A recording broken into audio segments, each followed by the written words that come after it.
आप सभी लोगों का बहुत बहुत वंदन है। स्वागत है आज के सत्र में। संडेज विथ योगीराज में हम लोग रिवाइज करते हैं कि हमने इस सप्ताह क्या क्या देखा, क्या क्या पढ़ा, क्या क्या समझा। उन सारी चीजों को हम लोग रिवाइज करते हैं। तो आज हम लोग पुनः रिवीजन करते हैं उन सारी चीजों का। रिवीजन करने से पहले हम लोग शांति पाठ करके शुरुआत करते हैं। आप सभी लोग स्थिर होकर के बैठ जाइए। धीरे धीरे से अपनी आंखें बंद कर लीजिए। अपनी आंखें बंद कर लीजिए। शरीर को स्थिर कीजिए।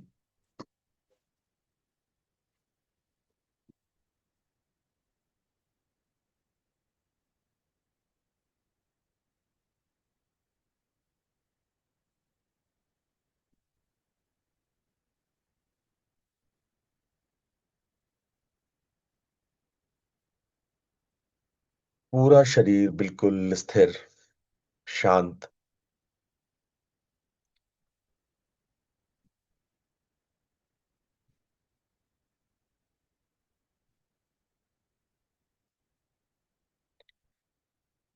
धीरे से अपनी चेतना को श्वास प्रश्वास पे लाइए।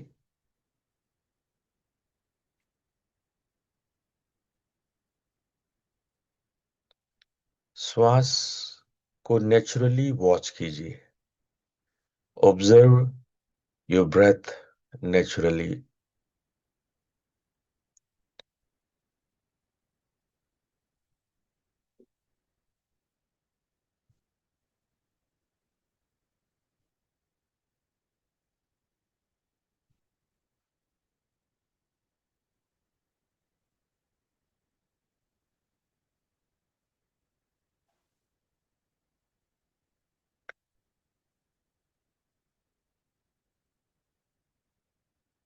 The rhythm of the breath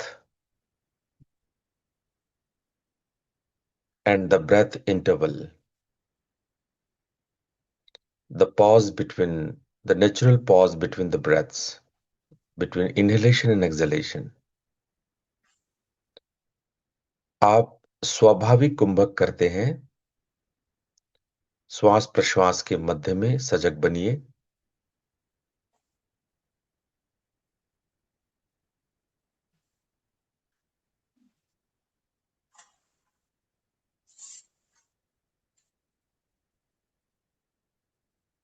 अब आस पास की आवाज के प्रति सजग बनिए। जो भी आवाज आपको आसपास सुनाई पड़ रहा है, सजग बनिए। Listen the sounds all around you. Do not stick with any sound. Just listen and move to another sound. Do not go to the source of the sound. Just listen different sounds and try to listen the subtlest sound. किसी एक आवाज पे रुकना नहीं है।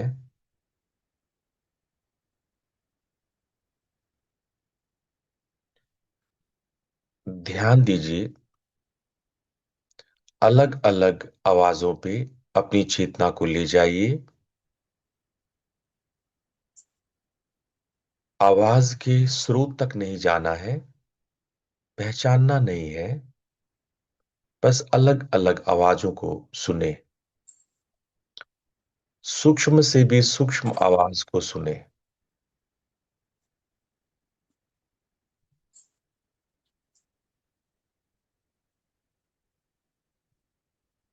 Your consciousness is like a radar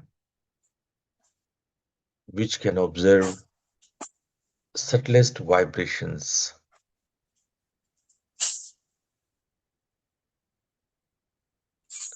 दूर से दूर आने वाली आवाजों को सुने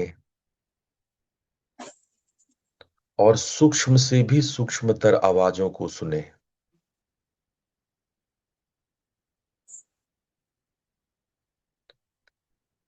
चाहे वो आवाज आपके शरीर के भीतर से हो रही हो या बहुत दूर से आ रही हो। आपकी चेतना एक राडार की रोशनी है जो सूक्ष्म से भी सूक्ष्म आवाज को सुन सकती है।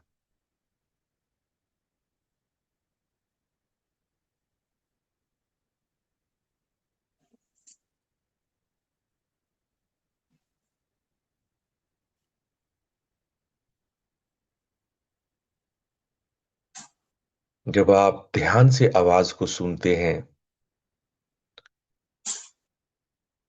तो विचार थम जाता है, विचार रुक जाते हैं।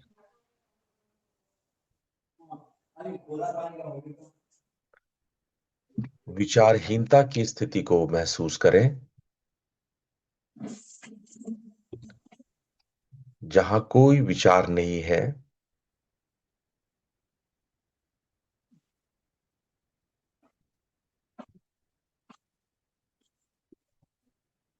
उस विचारहीनता की स्थिति के प्रति सजग बनिए। जब आप ध्यान से सुनते हैं तो कोई विचार उत्पन्न नहीं होता। उस विचारहीनता को अनुभव करें।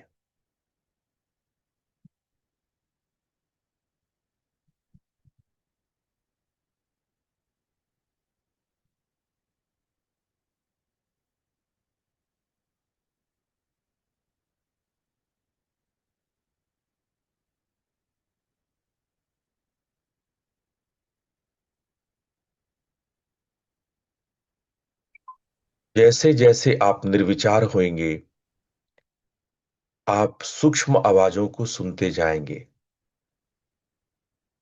आपके भीतर के मौन को अंदर के मौन में आवाजें गूंजती हैं।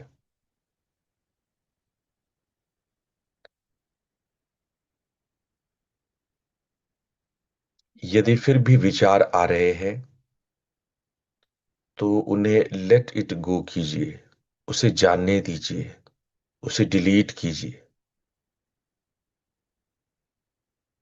आप विचारों के सर्जक हैं और विनाशक भी।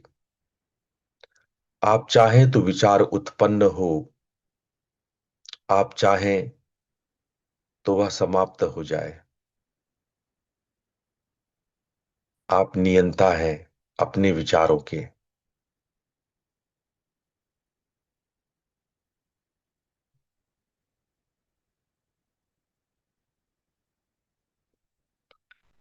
किसी भी सूक्ष्म आवाज को पकड़ लीजिए, चाहे वो आपकी हृदय की धड़कन हो, चाहे वो कोई बायोनिरल साउंड्स हो, सन्नाटे की ध्वनि हो, या बहुत दूर से आने वाली कोई आवाज। किसी भी सूक्ष्म आवाज को पकड़ लीजिए और उसमें लय होने का प्रयास कीजिए।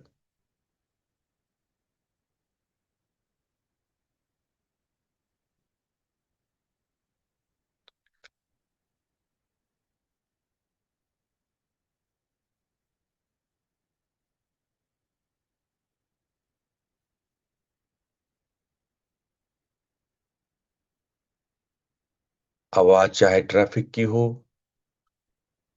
किसी पशु पक्षी की हो, दूर से दूर सूक्ष्म से सूक्ष्म आवाज को पकड़िए।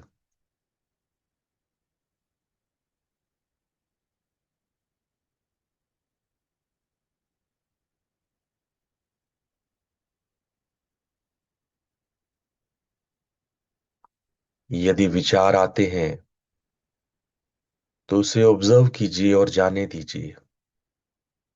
Do not stick with any thought, do not entertain any thought.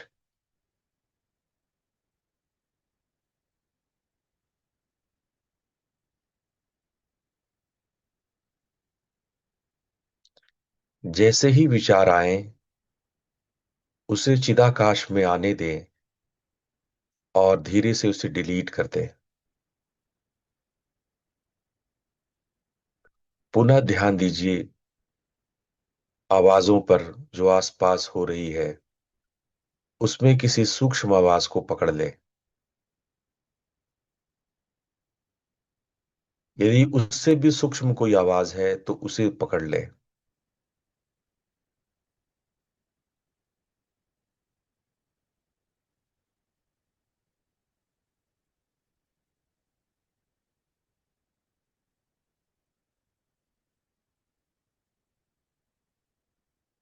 यदि आवाजों पे लय नहीं हो पा रहे हैं तो उज्जयी श्वसन करें।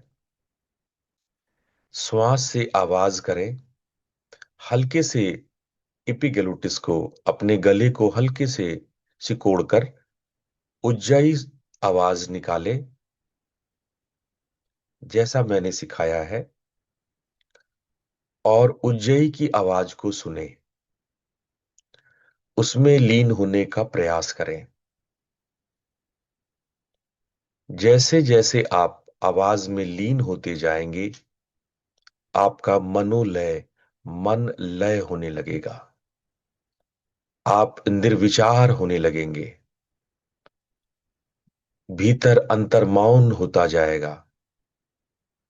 एक अद्भुत शांति और शून्यता में प्रवेश करेंगे।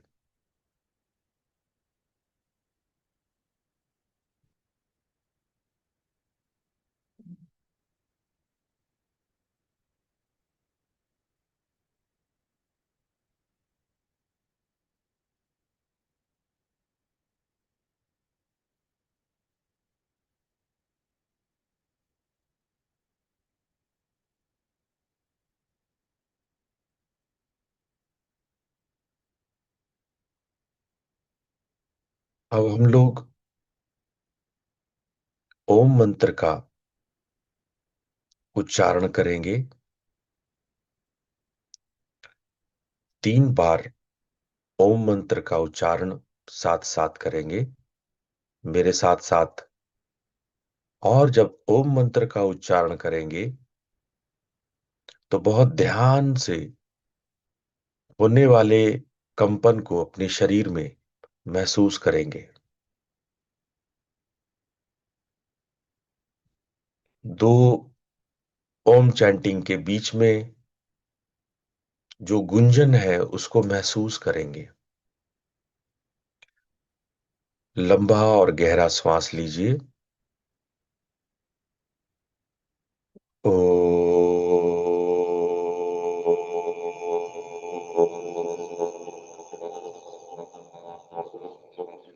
ओ।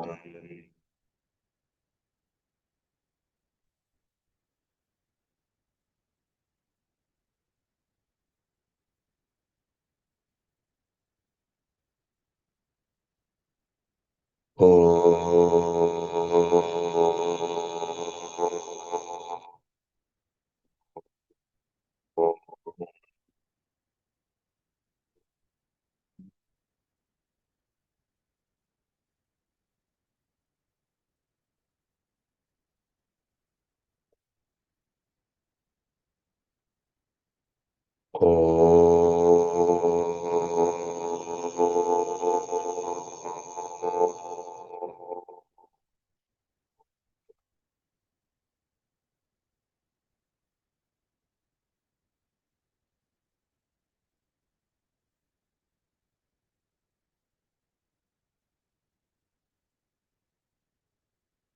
शांति पाठ साथ साथ करेंगे। ओम असतो मा सद्गमय, तमसो मा ज्योतिर्गमय, मृत्योर्मामृतं गमय। ओम शांति शांति शांति। दोनों हथेलियों को आपस में रगड़ते हुए अपनी आंखों पर रखें और धीरे धीरे अपनी आंखें खोल लें।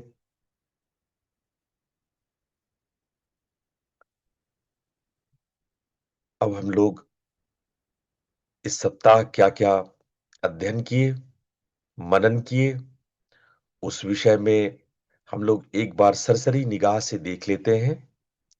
फिर आप अपने प्रश्न पूछें। अगर जो चीज नहीं समझ में आई है, मैं उसको व्याख्या करूंगा।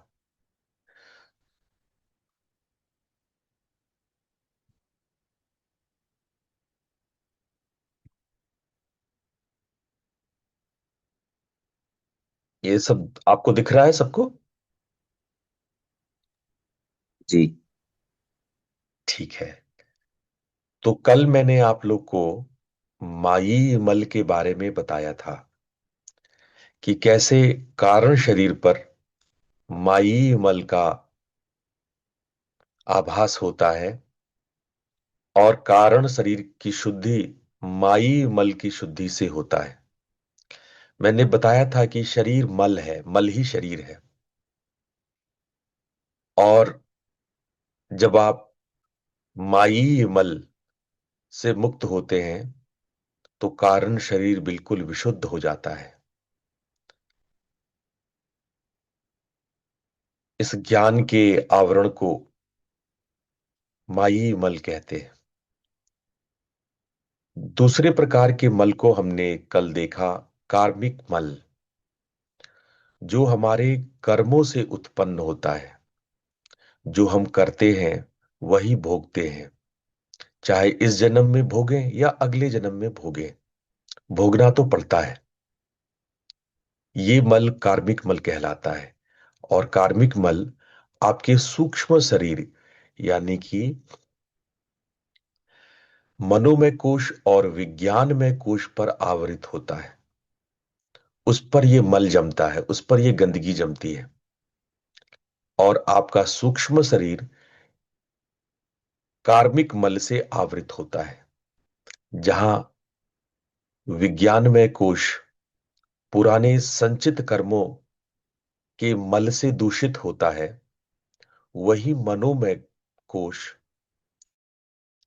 आपके प्रारब्ध कर्म, जो आप इस जन्म में नियति लेके आए हैं, उससे प्रभावित रहता है।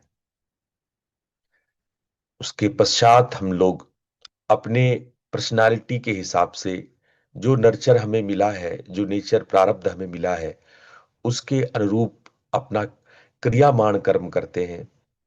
जो संभावनाएं, जो भाग्य निर्मित हुआ है, उसके अनुरूप कार्य करते हैं।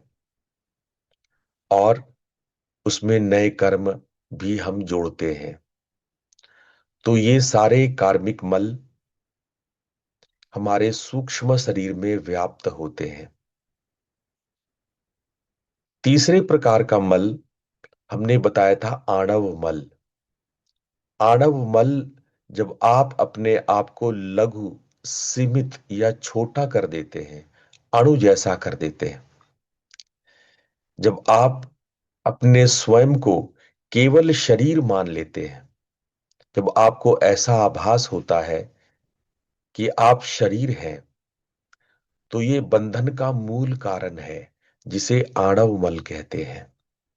जैसे स्थूल शरीर पर जो भी मल, रोग इत्यादि आप महसूस करते हैं, जन्म से आप यंग होते हैं, यंग से बुढ़ापे तक जाते हैं, नाना प्रकार के रोग को देखते हैं, कष्टों को देखते हैं, ये सारे आणव मल कहलाते हैं।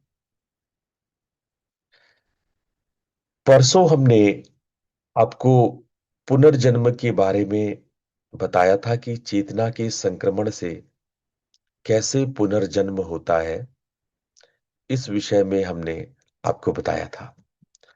इसी रूप में हमने बताया था कैसे प्रारब्ध कर्म तीसरे महीने गर्भ में प्रवेश होता है, और गर्भस्थ शिशु सूक्ष्म शरीर को प्राप्त होता है। उससे पहले वो स्थूल शरीर, यानी अन्नमय और प्राणमय कोश से बना होता है। लेकिन जब गर्भ में प्रारब्ध रूपी सूक्ष्म शरीर प्रवेश करता है, तो देह, सूक्ष्म देह से बच्चा, वो शिशु एक नए अवतार को, नए रूप को प्राप्त करता है। उससे पहले हमने बताया कि कर्माशय रूपी सूक्ष्म देह, जिसको मृत्यु विनाश नहीं करती है, स्थूल शरीर तो पंच तत्वों में विलीन हो जाता है, परंतु कर्म को धारण किए हुए स्थूल सूक्ष्म शरीर, उसका विनाश नहीं होता है। जबकि स्थूल शरीर का विनाश हो जाता है, वो पंच तत्वों में विलीन हो जाता है। उससे पहले मैंने आपको बताया कि मनोमय और विज्ञानमय कोश मिलकर के सूक्ष्म शरीर बनाते हैं, और यहीं हमारे संस्कार निहित होते हैं।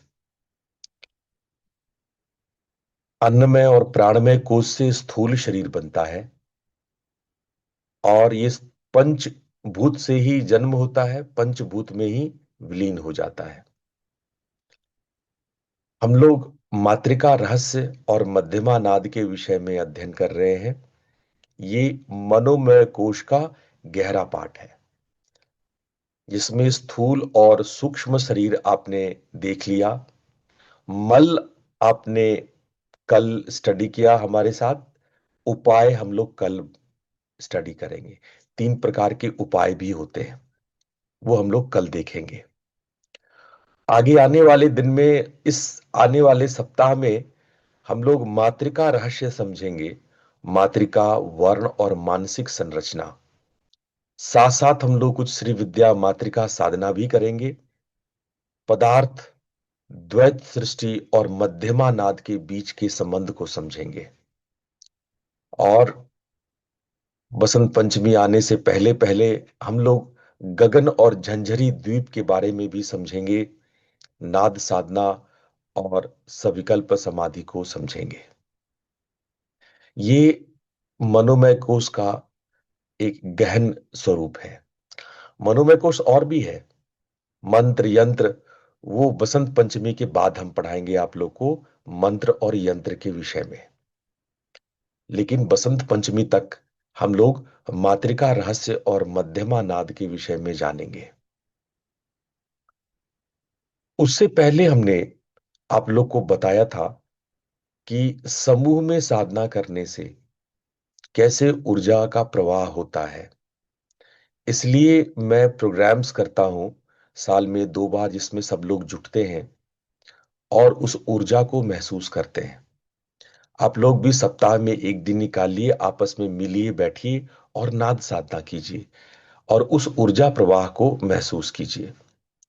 मैंने बताया था कि कैसे नाद आपके भीतर के हृदय केंद्र को प्रभावित करते हुए आपकी करुणा को वो रिवील करता है, और आप कैसे शांति प्रधान आपका चित्त हो जाता है। और आपने देखा था कि नाद साधना से आपके भीतर सहयोग की प्रवृत्ति होती है, नेतृत्व क्षमता आपकी बढ़ती है। नाद आपके व्यवहार को संयोजन करता है, आपका व्यवहार बैलेंस्ड होता है, आपके लिए ये प्रेरणा होता है। लक्ष्य को पाने के लिए ये प्रेरणा का संकेत देता है। नादा संकल्प, संकल्प ज्योति मार्ग दीपा लक्ष्यकारी। तो आप अपने लक्ष्य की ओर अग्रसर होते हैं। बच्चों में संस्कार वर्धन होता है जब आप नाद करते हैं। धार्मिक सामंजस्य होता है, और आपके अनुष्ठानों के लिए ये नाद साधना बहुत पावक और पवित्र होता है। सामाजिक आरोग्यता भी प्राप्त होती है। एक सोशल वेलबिंग, वेलफेयर भी नाद साधना से डेवलप होता है। मैंने बताया था कि कैसे नाद आपकी संस्कृति की मेमोरी को बनाए रखता है, और जनरेशन बाय जनरेशन ये मेमोरी आगे बढ़ती है। मैंने आपको बताया था कि समूह ध्यान करने से आपकी ध्यानगामिता बढ़ जाती है और चेतना का संपुट होता है। तो जब कई लोग एक साथ साधना करते हैं, तो चेतना आगे वृद्धि होता है और ध्यानगामिता को प्राप्त होता है। उससे पहले मैंने आपको बताया था संप्रज्ञात समाधि के बारे में और चित्त विलास के बारे में, कि संप्रज्ञात समाधि किस प्रकार से होती है और आपकी चेतना कैसे उसमें विलास करती है। नाद में विलीन होने से आपका मन कैसे शिव स्वरूप को प्राप्त कर जाता है। पिछली सप्ताह में मैंने आप लोग को बताया था कि नाद, वाक, भाव, चित्त की संगति आत्मा की संयोग है। तो इस प्रकार से हमने देखा कि कैसे हमारा भावना, हमारा विचार, हमारी बोली, हमारा चित्त, ये सब नाद से संबंधित है। मैंने आप लोग को विचारों के संबंध में, भावना के संबंध में साधनाएं कराई और आपको ये बताने में की कोशिश की कि कैसे आप अपनी भावना को शुद्ध कर सकते हैं। हमने आपको प्रैक्टिस कराया था जिसमें कि आपको मैंने स्मृति पर, छोटे बच्चे जब आप थे तब आपकी क्या स्मृति थी, उस पर मैंने प्रैक्टिस कराया था। और हमने ये कोशिश की थी बताने की कि आप जान सकें कि किस प्रकार से हमारी भावनाएं काम करती है। जैसी भावना होती है वैसे विचार होते हैं। विचारों को कैसे रोकना है ये भी आपने सीखा। मैंने आपको सिखाया कि आप विचारों के दृष्टा बने। आप सर्जक हैं, विनाशक हैं विचारों के। आप विचारों को क्रिएट कर सकते हैं, डिस्ट्रॉय कर सकते हैं। आपने प्रैक्टिस करी निर्विचार होने की, थॉटलेसनेस की प्रैक्टिस आपने हमारे साथ की। हमने ये जाना कि हम अपने चित्त को शुद्ध कैसे कर सकते हैं, अपने वृत्तियों से स्वयं को मुक्त कैसे कर सकते हैं। ये सारी बात हम लोग पिछले सप्ताह जाने। इससे संबंधित कोई भी विचार आपके मन में उठते हो, जो जिसका समाधान आप हमसे चाहते हैं, तो आप निश्चिंत होकर के प्रश्न करें। शास्त्र के अनुरूप मैं आपको उत्तर दूंगा। हमारे उपनिषद क्या कहते हैं, वेद क्या कहते हैं, पुराण क्या कहते हैं, अन्य अन्य शास्त्र क्या कहते हैं, उस आधार पर मैं आपके प्रश्नों का उत्तर दूंगा। तो आज संडे है, संडे को हम कुछ नया नहीं बताते हैं, आपके प्रश्नों का ही जवाब देते हैं। आपके एक प्रश्न जो आ, कल मुझे मिला था, मैं उस पर आने से पहले प्रशांत जी को सुनना चाहूंगा कि प्रशांत जी आप पूछें, क्या पूछना चाहते हैं। गुरुजी प्रणाम। प्रणाम। गुरुजी, मैं एज अ लेमैन अंडरस्टैंडिंग के लिए, अगर हम ये बोले कि अ, कर्म जो दो किस्म के हैं, संचित और प्रारब्ध, तो हम्म, संचित हो गया एक बड़ा टैंक और प्रारब्ध उसमें से एक मग जो हम लेकर इस जीवन में आए। क्या ये करेक्ट है सर गुरुजी? बिल्कुल करेक्ट, बिल्कुल सही, बिल्कुल सही। Thank you. दूसरा है गुरुजी की आत्मा इज द समंदर जिसमें हम हैं, हम्म, और वो तो सर्वव्याप्त सब जगह है, उसमें हम्म, हम हैं। और चेतना है जो हम लेकर आते हैं और वो ग्रो होता रहता है जैसे शरीर बढ़ता है। Is that hmm. ट्रू कि यहाँ कुछ गलत है? थोड़ा सा इसमें परिवर्तन करेंगे हम जी। लोग। चेतना आत्मा का प्रकाश है। हम हम्म, हम लोग शरीर लेके आते हैं, जी। सूक्ष्म शरीर, जी। कारण शरीर और स्थूल शरीर। ये तीन शरीर होता है। देखो, जी। दो दो सत्ता है, आत्मा और शरीर। जी। ठीक है।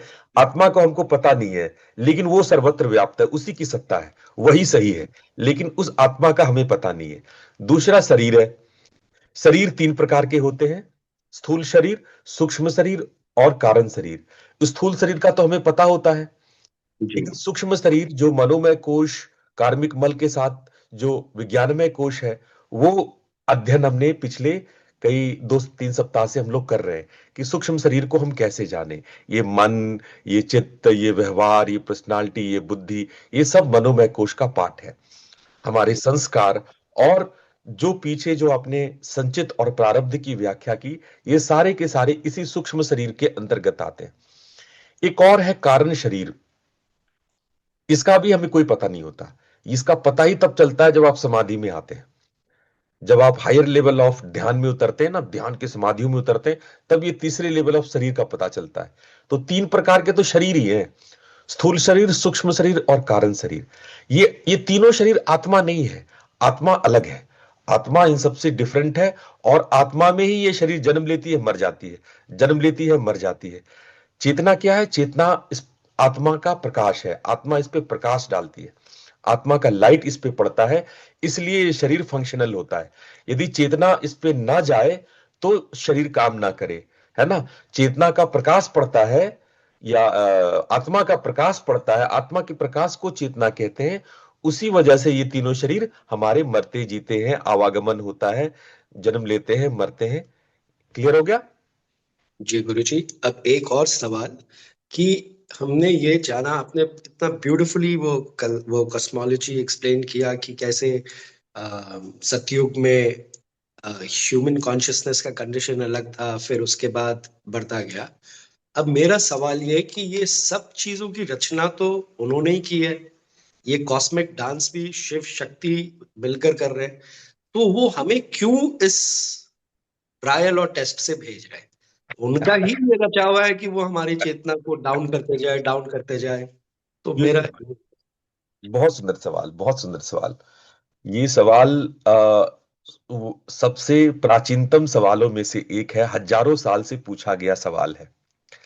ये सवाल जो आपने पूछा है, ये उठना चाहिए साधकों के मन में। मुझे आश्चर्य होता है कि लोग ये सवाल पूछते नहीं है। हमारे भारतीय दर्शन में सबसे ज्यादा पूछा जाने वाला सवाल है ये।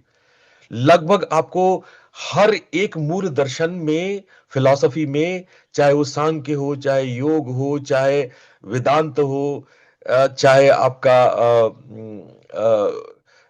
न्याय हो, वैशेषिक हो, सारे दर्शनों में, सारे दर्शनों में ये प्रथम सवाल है, ये पहला सवाल है। और बल्कि हमारे त्रिक दर्शन में तो जैसा आपने पूछा ठीक वैसा ही ट्रांसलेटेड, संस्कृत में ट्रांसलेटेड प्रश्न है कि भगवान शिव तो मौज में है, भगवान शिव तो बिल्कुल आनंद में है ना। और वो हमें, और हम दुखी, हम उनके ही अंश हैं, और हम बड़े दुखी हैं, हम बड़े कष्ट में हैं, बड़े परेशान हैं। लीला वो कर रहे हैं, दुखी हम लोग हैं। उनके लिए लीला है, उनके लिए मौज है, हमारे लिए कष्ट है, परेशानी है, दुख है ना। तो हम तो बड़े दुखी हैं।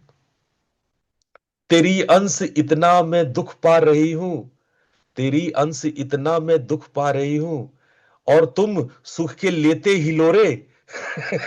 और तुम बड़े आनंद में हिलोरे ले रहे हो सुख के, है ना। ये तो बड़ा अन्याय है ना। ये उन्होंने किया ही क्यों?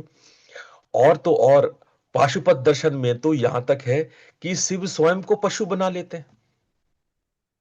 शिव स्वयं को पशु बना लेते हैं। यही पूरा पाशुपात जो नेपाल का दर्शन है, वो यही है, शिव स्वयं को पशु बना लेते हैं स्वयं ही। ये कैसे लीला है प्रभु की आप स्वयं अपने आप को मनुष्य बना करके दुख पा रहे हैं? ये दुखी होने में क्या आनंद आपको मिल रहा है? क्या आपको लीला, ये कैसी आपने लीला रची और क्यों रची? चलो लीला रच भी लिया तो क्यों रचा? ये प्रश्न जो आपने पूछा है, ये वर्षों से, युगों से पूछा जाने वाला प्रश्न है। मैं कोशिश करूंगा उपनिषदों के आधार पर, पुराणों के आधार पे आपके प्रश्न का उत्तर देने।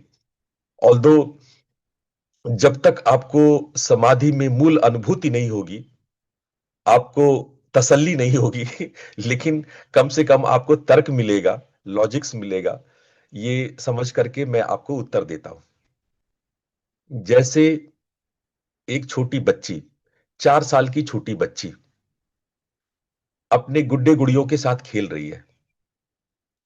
अज्यूम करो 4 साल की आपकी छोटी बच्ची है और वो गुड्डे गुड़ियों से खेल रही है। आप कभी पर्दे के पीछे छिप करके आप उस बच्ची को खेलते हुए देखिए, आपको बड़ा आनंद आएगा देखने में। क्या देखेंगे आप? कि वो गुड्डे गुड़ियों की कहानी बना रही है, बोल भी रही है। कभी वो गुड्डे की आवाज में बोल रही है, कभी गुड़िया की आवाज में बोल रही है। और वो कभी उसको वो कपड़े पहना रही है, कभी उसको स्नान करवा रही है, कभी उसको जो जैसा उसकी, उसने सुना जाना है, दुनिया को देखा है, उस हिसाब से वो गुड्डे गुड़ियों में वो अपनी प्रवृत्ति, अपनी, अच्छा, उसमें कभी की उसमें कई बार जो है गुड्डे को चोट लग जाता है या कभी गुड्डा मर जाता है और गुड़िया रो रही होती है ना। तो ये जब वो बच्ची गुड़िया को रुला रही होती है, रोने की आवाज निकाल रही होती है, तो वास्तव में क्या आपकी बच्ची रो रही होती है? नहीं रो रही होती है। वो एक अभिनय कर रही होती है और उस अभिनय का आनंद ले रही होती है। राइट। उसी प्रकार से हम शिव लीला के पात्र हैं, गुड्डे गुड़िया है। ठीक है। शिव लीला करते हैं, उसमें गुड्डा गुड़िया मरता है, पैदा होता है, कोई रोता है, कोई गाता है, कोई बाजार जाता है, कोई कुछ करता है। ये गुड्डे गुड़ियों का खेल, ये ये आपकी बच्ची खेल रही है और वो बच्ची उसमें आनंद ले रही है, और आप पीछे खड़े दृष्टा बनकर के उस बच्ची को आनंद से खेलते हुए देख के आनंदित हो रहे हैं। यही तो हो रहा है। मां पार्वती, उमा शक्ति सृष्टि लीला रचती है, वो सृष्टि करती है और विलय करती है, और परम शिव पर्दे के पीछे, कंचुकों के पीछे बैठ के एक दृष्टा की भांति देख के आनंदित हो रहे होते हैं। देखो, लेमन लैंग्वेज में ये एग्जाम्पल सबसे ज्यादा सूट करता है, और यही एग्जाम्पल दर्शन की पुस्तकों में भी, काश्मीर शैव की पुस्तकों में भी ठीक ठीक यही एग्जाम्पल आपको मिलेगा। इसी एग्जाम्पल से इस प्रश्न का उत्तर देने का प्रयास किया गया है। लेकिन ये थोड़ा ज्यादा लेमन लैंग्वेज हो गया, थोड़ा बच्चों जैसा आंसर हो गया। थोड़ा सा और हम आगे बढ़ते हैं, इसको समझने की कोशिश करते हैं।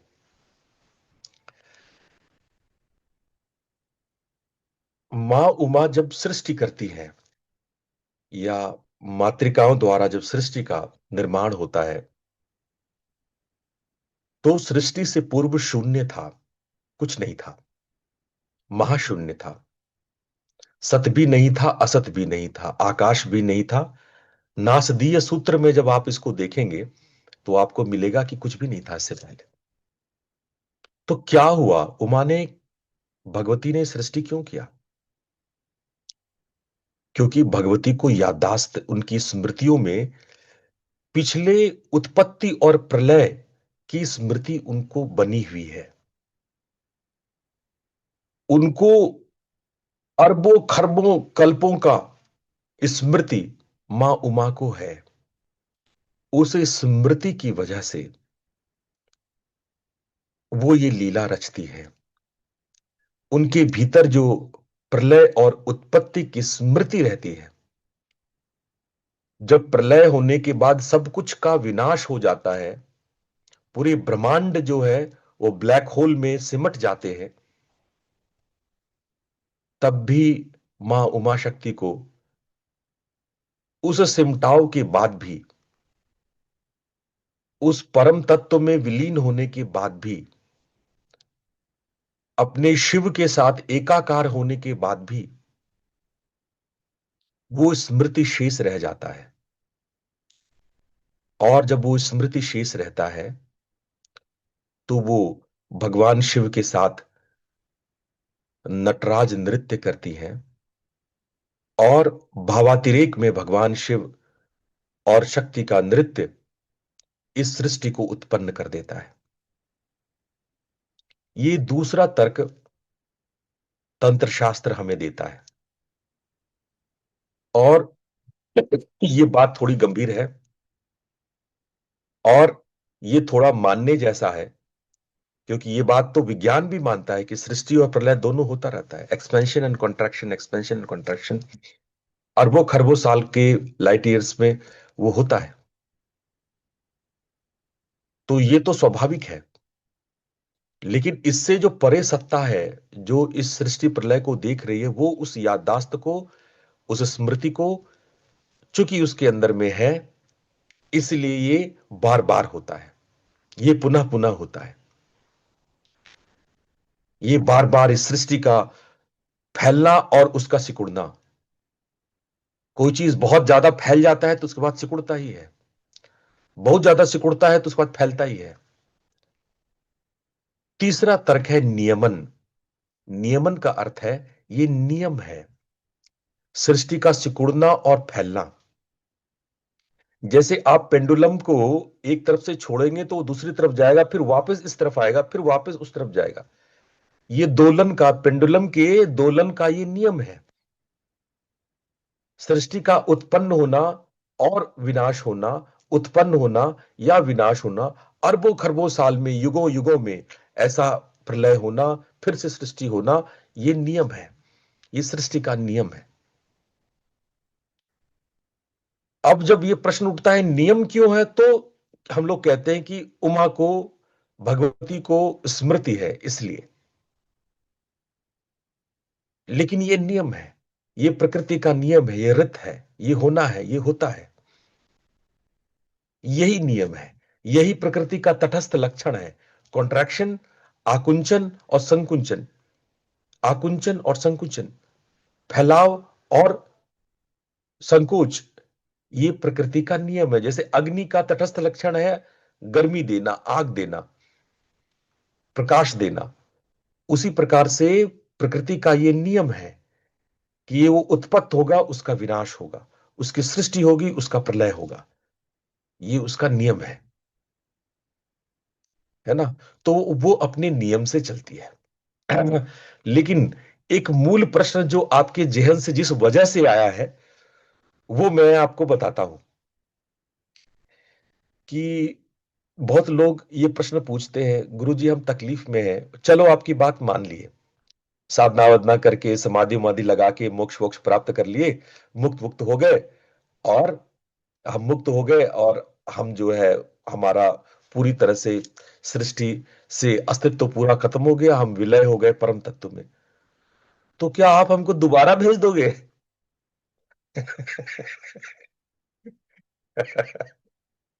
प्रश्न बनता है ना कि भाई इतनी मेहनत, एक तो आपके सारे प्रैक्टिसेस इतने कठिन है, वो इतने कठिन प्रैक्टिसेस करो, और जा करके सूरत को समाधि तक ले जाओ, बिंदु पार कराओ, नाना प्रकार की समाधियां आप बताते हो, न जाने कितने जन्म लग जाएंगे, कितने वर्ष लग जाएंगे, चलो वो भी कर लिया। तो जब वो सब कुछ इतना मेहनत हो जाएगा, वो सब कुछ कर लेंगे, परम तत्व में विलीन भी हो जाएंगे, परमात्मा तत्व बन जाएंगे, उसके बाद एक दिन उमा शक्ति का मूड आएगा, वो फिर से वापस।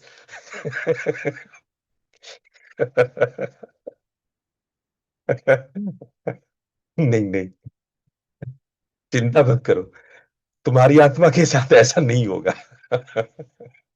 जब आप मुक्त होते हो तो आप मुक्त हो जाते हो। परमात्मा अनंत है, उसमें आप जैसे इतनी आत्माएं हैं कि आप गिन भी नहीं सकते। ऐसे अरबों खरबों सृष्टियां बनती हैं और सिमटती हैं।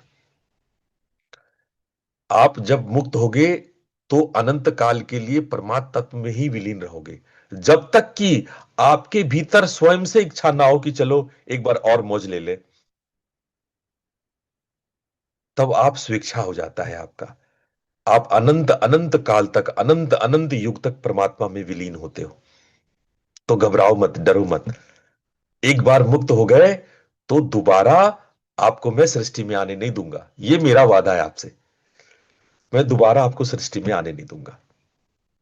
इसीलिए आप तो पहले इस सृष्टि से मुक्त होने का विषय सोचो, मुमुक्षु लाओ अपने भीतर। ठीक है, बात आ गई समझ में, प्रशांत जी? अम, हाँ गुरुजी, सिर्फ गुरुजी स्मृति मतलब कुछ याद करने से विचार, वो भी कर्म है ना? विचारों से भी कर्म बनता है। हाँ, विचार से बनता है, लेकिन जो सृष्टि और प्रलय की स्मृति है ना, हाँ। वो तो वो घटना घट चुकी है, वो उनके भीतर में है। और जब माँ उमा ये क्रिया करती है, तो ये क्रिया शुद्ध क्रिया कहलाता है। माँ पे इसका कर्म का दोष नहीं लगता है। अच्छा। को तीन प्रकार की क्रियाएं होती है, शुद्ध, शुद्धाशुद्ध और अशुद्ध। हम लोग जो क्रिया करते हैं वो वासनाओं से अभिभूत होकर के अशुद्ध क्रिया करते हैं। जब एक संत महात्मा करते हैं तो शुद्धाशुद्ध करते हैं। लेकिन जब कोई दैवीय क्रिया होती है तो वो करुणा से होती है। तो उसमें उसमें वो अशुद्ध क्रिया नहीं होती, उस पर दोष नहीं लगता, उसमें कर्म नहीं लगते। वैसे आपके मन को शांति करने के लिए दो तीन तर्क और भी दे देते हैं। जी। दूसरे शास्त्रों ने क्या कहा, मैंने तो तंत्र से उत्तर देने की कोशिश की। तंत्र में एक और विधान है जो हमारे तमिलनाडु में फेमस है, सिद्ध सिद्धांत पद्धति। उसके अनुसार उत्तर इसी का ये दिया गया है कि भगवान शिव भावातिरेक में होकर के नृत्य करते हैं और उससे सृष्टि होती है। अब उनके भाव आ गए, भाव में भावातिरेक हो गए। भाई जैसे आप कीर्तन करते हो, कीर्तन करते करते भाव में आ जाते हो, भावातिरेक हो जाते हो, भाव में उठ के आपके पैर थिरकने लगते हैं, उसी प्रकार से भगवान शिव के पैर थिरकने लगे और सृष्टि हो गई। इस प्रश्न को समझाने के लिए ऐसे उत्तर भी दिए गए हैं। वास्तव में इसका उत्तर, जब तक आप समाधि को नहीं पाओगे, इसका उत्तर आपको ठीक ठीक तसल्ली नहीं मिलेगी। क्योंकि जो कुछ आप सृष्टि को जानते हो, सृष्टि वैसा है नहीं। इस माया की वजह से हम लोग का दिमाग स्पेस एंड टाइम से, समय और दिशा से बंधा होता है। दिक और काल से बंधे होने के कारण हम सृष्टि को, जिस सृष्टि को जानते हैं, उस सृष्टि वैसा है नहीं। जैसे अगर मैं आपसे यह कहूं कि आपका उम्र और जब आप 4 साल की उम्र के थे, दोनों एक साथ घट रहा है। अभी तक आप टाइम को लीनियर जानते हैं, यानी अभी 1 घंटा बीता, अभी 7 बज रहा है, फिर 8 बजेगा, फिर 9 बजेगा, फिर 10 बजेगा। हम लोग की चेतना टाइम को लीनियर समझती है, एक रेखीय समझती है, राइट। जी। लेकिन क्वांटम फिजिक्स के आने के बाद अब ये अवधारणा वैज्ञानिकों के मन में भी बन गई है, जो हमारे पुराने शास्त्र कहते थे कि समय युगपथ है, यानी एक साथ है, वो रेखीय नहीं है। इसका मतलब कि आप मान लो 100 जन्म लिए होंगे, इस समय 100 जन्म एक साथ घट रहा है। यानी इस समय आप 4 साल के भी हो और 40 साल के भी हो। यह समझना कितना कठिन है ना कठिन। अगर मैं आपसे और आगे बढ़ के यह कहूं कि सृष्टि और प्रलय दोनों एक साथ घट रहा है, आपका जन्म और आपका बुढ़ापा एक साथ घट रहा है, ये आपको समझ में नहीं आएगा। इसलिए हमने कहा कि हमारी जो बुद्धि है, हमारी जो समझने की शक्ति है, वो लीनियर है, वो दिक और काल से बंधी हुई है। आप तो सोच रहे हो कि आपकी सृष्टि हो रही है और प्रलय हो रहा है, और मैं कहूं कि दोनों एक साथ घट रहा है। अगर मैं ये कहूं कि ये लीनियर है ही नहीं कि आपकी सृष्टि होगी और आपका प्रलय होगा, ये लीनियर में है ही नहीं, ये युगपद है, ये एक साथ घटित हो रहा है। आप सृष्टि भी हो रहे हो, प्रलय भी हो रहे हो, आप बंधन में भी आ रहे हो, मोक्ष में भी आ रहे हो, दोनों युगपद हो रहे हो, युगपद हो रहा है। ये थोड़ा आपके लिए जटिल हो जाएगा, इसलिए इतने कॉम्प्लेक्स आंसर्स मैं करना नहीं चाह रहा, आपको लेमन लैंग्वेज में ही समझाने चाह रहा। हमारे उपनिषदों ने तो और ज्यादा क्वांटम लेवल पे बातें करी है। अगर और क्वांटम लेवल पे जाएंगे तो ज्यादा आपके दिमाग को जटिल होता चला जाएगा। पहली बात तो, माया की वजह से हम जो सृष्टि देखते हैं वैसी सृष्टि है ही नहीं।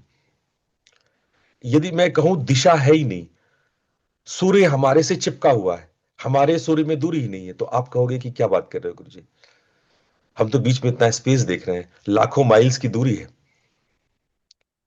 यही प्रॉब्लम है कि हम लोग स्पेस को और टाइम को जिस प्रकार से देखते हैं, उस प्रकार से वो चीज नहीं है। आपको पता नहीं है कि आप आपके कमरे में एक हाथी है, मान लो, फिलहाल तो आपको मानना ही पड़ेगा, लेकिन क्वांटम फिजिक्स वाले ऐसा नहीं बोलेंगे। वो बोलेंगे संभवतः आपके कमरे में हाथी है। जैनियों वाली बात। जेनियो वाली बात, जेनियो वाली, संभवतः आपके कमरे में एक हाथी है। ठीक है, इस समय इस अवस्था में ये हाथी आपको दिखाई नहीं पड़ रहा है। उन लोग वैज्ञानिकों ने इस पर एक रिसर्च रखा, एक डब्बे में एक बिल्ली को रखा, और इस तरह से सेट किया था कि बिल्ली जब हिलेगी तो वो एक ढक्कन खुलेगा, उसमें से जहर फैलेगा, बिल्ली मर जाएगी। अब ये सवाल वैज्ञानिकों से पूछा गया कि इस डब्बे के अंदर बिल्ली मरी है कि जिंदा है। ऐसे बहुत सारे प्रयोग क्वांटम फिजिक्स में हुए हैं। आप जब अभी की क्वांटम फिजिक्स देखेंगे तो आप हैरान हो जाएंगे। आपको पूरा जो मैंने जैनवाद स्यातवाद जैनियों का थ्योरी पढ़ाया था ना, स्यात अस्ति स्यात नास्ति स्यात अस्ति नास्ति च, ये वही है। शायद है, शायद नहीं है, पता नहीं आप हो कि नहीं हो। मैं हूं कि नहीं गुरुजी, इसके ऊपर मैं हूं बहुत भी नहीं भी हूं। जी, इसके ऊपर बहुत फेमस एक आर्टवर्क भी हुआ हुआ है, one of the great masters, जहां वो हम्म पेंटिंग में पाइप्स, जो स्मोकिंग पाइप लिखा है, हम्म। पिक्चर है, और नीचे लिखा this is not a pipe. वो जेन्यू वाली बात है कि वो संभवता वाली। हाँ, तो संभव था। अभी अभी ये भी संभव है कि ये सत्संग चल रहा है, आप सुन रहे हो, मैं बोल रहा हूं, हो सकता है ये ऐसा ना हो रहा हो।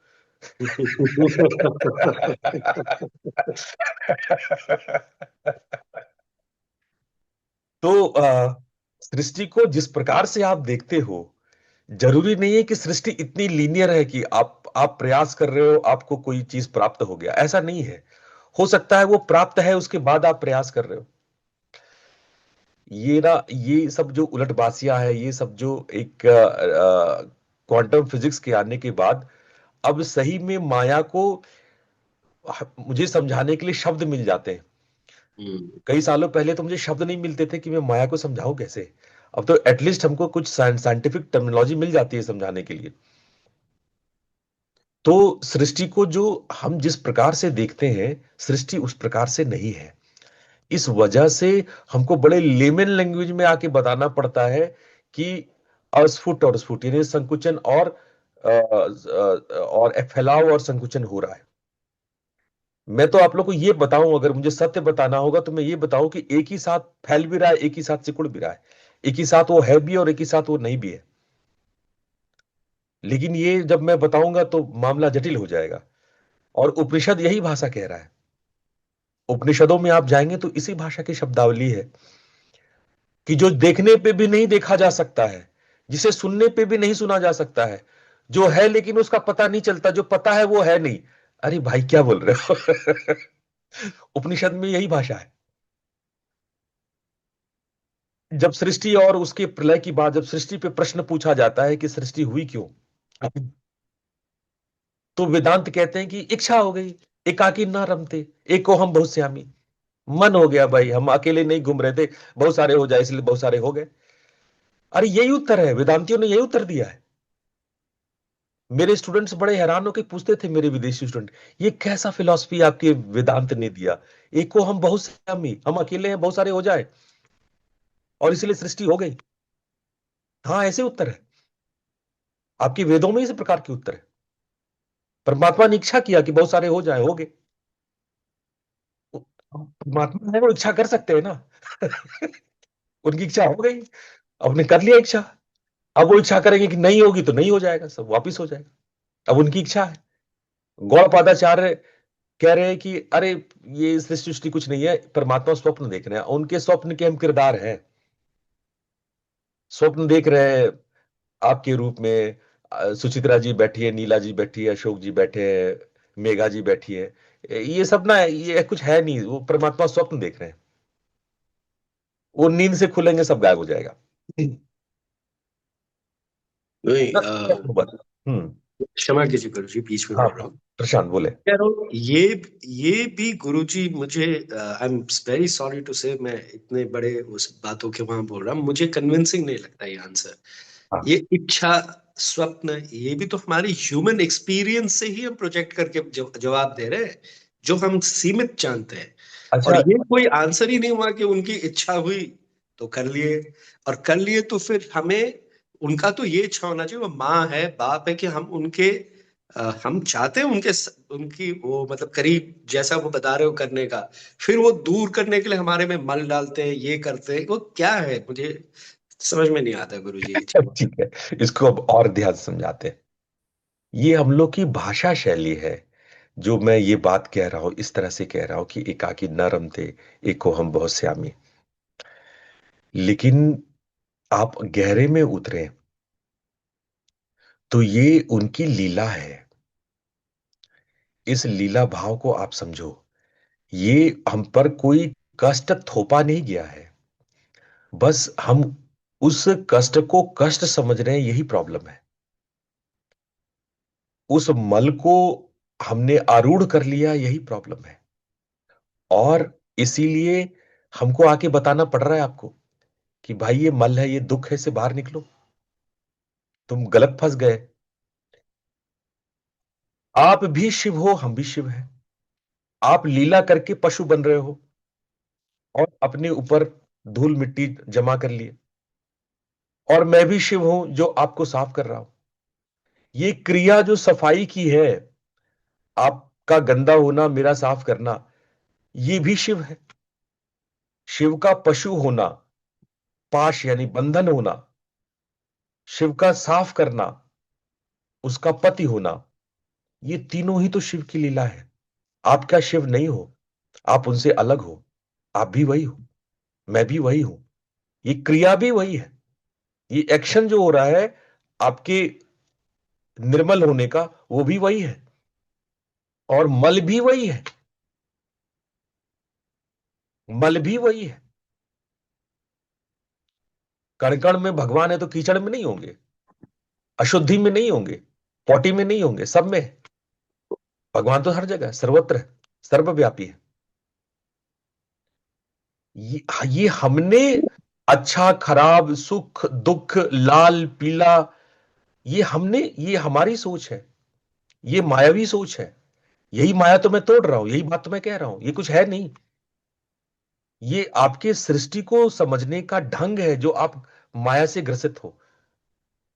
ये ऐसा है नहीं, कुछ अच्छा या बुरा है नहीं। आत्मिक लेवल पे बात करूं तो कोई बंधन और मोक्ष होता ही नहीं है। आप शरीर हो ही नहीं, आप आत्मा हो। आपका ना बंधन होता है ना मोक्ष होता है। आप फालतू में इस शरीर में फंसे हुए हो। जैसे कोई गुड़िया खेल रहा हो, कोई बच्ची गुड्डा गुड़िया खेल रही हो। आप ये शरीर हो ही नहीं। ना आप मल हो। आप इससे अलग अविनाशी आत्मा हो। गीता भी तो यही कह रही है ना, कि जिस प्रकार से हम पुराने वस्त्र छोड़ के नए वस्त्र पहनते, जीर्णानि वसांसि देह। आप क्यों फंस रहे हो? आपको क्यों लग रहा है कि आप दुख में हो, क्लेश में हो, कष्ट में हो? आप तो हो ही नहीं। You are not there. आप तो आत्मा हो, आपको तो ना दुख होता है ना तकलीफ होती है। आप तो हो ही नहीं। जो कष्ट भोग रहा है वो तो शरीर है। ये मूर्खता तो ये है कि हम अपने आप को शरीर समझ रहे हैं। और यही बात तो मैं कह रहा हूं, यही बात तो शास्त्र कह रहे हैं, कि मूर्खता ये हो गई कि आप अपने आप को शरीर समझ रहे हो, आप शरीर हो ही नहीं। ये तो वस्त्र है। ये प्रकृति ने लीला करने के लिए दिया था, आनंद करने के लिए दिया था, कि लो भाई ये शरीर लो, प्रकृति का आनंद लो। और हम आनंद लेने की बजाय दुखों को समेटने लगे। और हम बार बार कह रहे हैं कि तुम्हारे हर दुख में सुख छुपा हुआ है। तुम्हारे हर संसार में अध्यात्म छुपा हुआ है। तुम्हारे हर भोग में मुक्ति छुपी हुई है। तुम जो भी क्रिया करते हो, जो भी सांसारिक क्रिया करते हो, उस सारे सांसारिक क्रियाओं में मुक्ति और मोक्ष छुपा हुआ है, अध्यात्म और दिव्यता छुपा हुआ है। लेकिन अब यह है कि आधे ग्लास पानी को हम आधा भरा हुआ कहें, आधा खाली कहें, ये आपका नजरिया है। हो सकता है कि आप दुख दुख ही दुख देख रहे हो, ये आपके देखने का नजरिया है। लेकिन आधा भरा हुआ है वो। आप सुख भी देख सकते हो। अगर ढंग से देखा जाए तो जिन जिन विषयों से आप दुखी हो रहे हो, वास्तव में वो सुख प्रदान करने वाले हैं। लेकिन बेसिक मान्यता क्या है? क्या आप अपने आप को शरीर मान रहे हो? कौन सा शरीर? स्थूल शरीर या सूक्ष्म शरीर या कारण शरीर? इसलिए मैंने शरीर को और विभाजित कर दिया। लो भाई, और अपने शरीर, अगर अपने आप को शरीर ही समझते हो तो लो, तीन प्रकार के शरीर होते हैं। कौन सा शरीर हो तुम? और उससे भी चूकते हो तो पांच कोश में और डिवाइड कर देते हैं: अन्नमय कोश, प्राणमय कोश, मनोमय कोश, विज्ञानमय कोश, आनंदमय कोश। अब बताओ किस कोश पे तुम खड़े हो? कौन सा कोष तकलीफ पा रहा है? किसको दुख हो रहा है? कहां मल जमा हो रहा है? मल को भी हमने तीन पार्ट में डिवाइड कर दिया। जब हम ये विश्लेषण करते हैं और जब उस पर हमारी समाधि लगती है, जब हमारा ज्ञान उस हायर लेवल पे जाएगी, तब आपको तसल्ली होगा। अभी तो मैं सिर्फ कह रहा हूं। जब आपको ये महसूस होगा कि आप, अरे यार मैं तो शरीर था ही नहीं, खमखा जो है, इतने सारे प्रश्न उठ गए, बात ही खत्म, शरीर आप हो ही नहीं। लेकिन ये समझना कितना कठिन है। शास्त्र तो बार बार रिपीट रिपीट कर रहे कि आप आत्मा हो, चैतन्य आत्मा, आपकी चेतना आत्मा का प्रकाश है। प्रॉब्लम तो ये है ना कि हमने सृष्टि को देखना गलत कर दिया है। और वो क्यों गलत किया है? क्योंकि आपको लीला करने का मौका मिला है, आपको सुख और आनंद करने का मौका मिला है। ये शरीर तो सतयुग में भी था ना, उस वक्त तो सब लोग बड़े मौज लेते थे। सतयुग जोगी सब विज्ञानी, करे ध्यान तरे बहु प्राणी। उस वक्त तो प्रकृति में आते थे, लीला मौज करते थे, जाते थे, सीधे सतलोक चले जाते थे। है कि नहीं? तो क्या बदला है, क्या हुआ है इस कलयुग में? हम लोग के साथ ऐसा क्या हो गया? हम लोग ने सृष्टि को देखने का नजरिया बदला है, सुख को दुख देखने लगे, आनंद को प्लेजर देखने लगे, इच्छाओं को वासना बना दिए। जब हम हमारी सृष्टि क्लिष्ट हो जाती है, तब ये प्रक्रिया होने लगती है। और तब जरूरत पड़ती है किसी ऐसे व्यक्ति की जो आपको बताए कि भाई असलियत क्या है। एक आदमी बहुत शराब पी के टुल्ल था बहुत टुल्ल था शराब पी करके। वो ढूंढ रहा है, मेरा घर कहाँ है, मेरा घर कहाँ है, मैं बड़ा तकलीफ में हूं, मेरी माता जी अकेली होंगी, मेरा वेट कर रही है।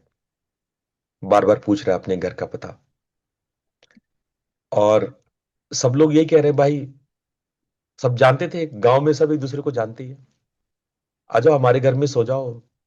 पहले तो लोग बताए इधर जाओ उधर जाओ, उसको समझ भी नहीं आया, इतना टुल था वो, उसको पल्ले ही नहीं पड़ रही थी बात। तो लोगों ने समझा कि चलो ठीक है, तुम घर पे ही रुक जाओ, तुम उतना दूर कहाँ जाओगे, घर पे ही रुक जाओ। तभी भी उसको समझ में नहीं आ रहा था, नहीं नहीं नहीं नहीं, मेरा, मुझे अपने घर जाना है, मुझे अपने घर जाना है। और ऐसा करते करते वो अपने ही घर पहुंच गया एक दिन।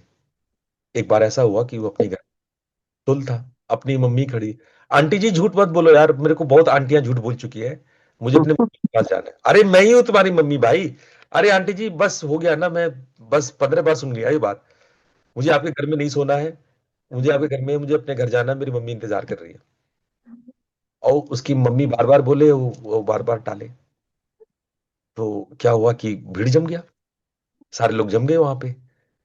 किसी को जो जितना समझा रहा था वो उतना विरोध कर रहा था। तब वहां से एक बुद्धिमान आदमी आया, समझो कि गुरुजी साइकिल चलाते हुए पहुंच गए। बोले आजा आजा आजा, मेरे मेरे पीछे बैठो, मेरे कैरियर पे बैठो, मेरे पीछे बैठो, मैं तुम्हें ले चलता हूँ। हाँ ये आदमी, ये पहला आदमी मिला जो सही है। वो उसको साइकिल पे बैठाया, दे राउंड दे राउंड दे राउंड, 15-20 राउंड यहाँ वहां मारा, और फिर उसके घर पहुंचा दिया। हाँ यही तो घर था, यही घर है। सत्य तुम्हारे सामने है, सत्य अभी है और यही है। लेकिन प्रॉब्लम क्या है कि आप नशे में हो, आप इतने नशे में टुल्ल हो कि आपको पता ही नहीं है कि सृष्टि प्रलय एक साथ हो रहा है। ये देह आपका है ही नहीं, ये देह आप हो ही नहीं। आप इतने टुल्ल हो कि आपको कुछ पता नहीं है। और उसी का नशा तोड़ने के लिए हम अलग अलग प्रकार के योग बताते हैं। कभी हठ योग करा देते हैं, कभी क्रिया योग करा देते हैं, कभी राज योग करा देते हैं, कभी भक्ति योग करा देते हैं। ये साइकिल से ये राउंड ये राउंड ये राउंड लगाते हैं। थोड़ी सी नशा भी आपकी उतरती है, और लगता है आपको कि हम कहीं जा रहे हैं। है कि नहीं? वरना सत्य यही है, अभी है। आ रही बात समझ में प्रशांत जी? जी गुरु जी, धन्यवाद। तसल्ली देखो बेटा तब आएगा जब आप ना साधना में उतरोगे, जब साधना में समाधियां लगेंगी, जब होश खुलेगा, तब आपको अपना घर दिखेगा। वरना सबकी बात आपको, तसल्ली अंदर से तसल्ली नहीं होगी। अंदर से तसल्ली तो समाधि पे ही होती है। ठीक है? मगर ये चुटकुला से काफी कुछ समझ में आया आपने, जो भी दास ने।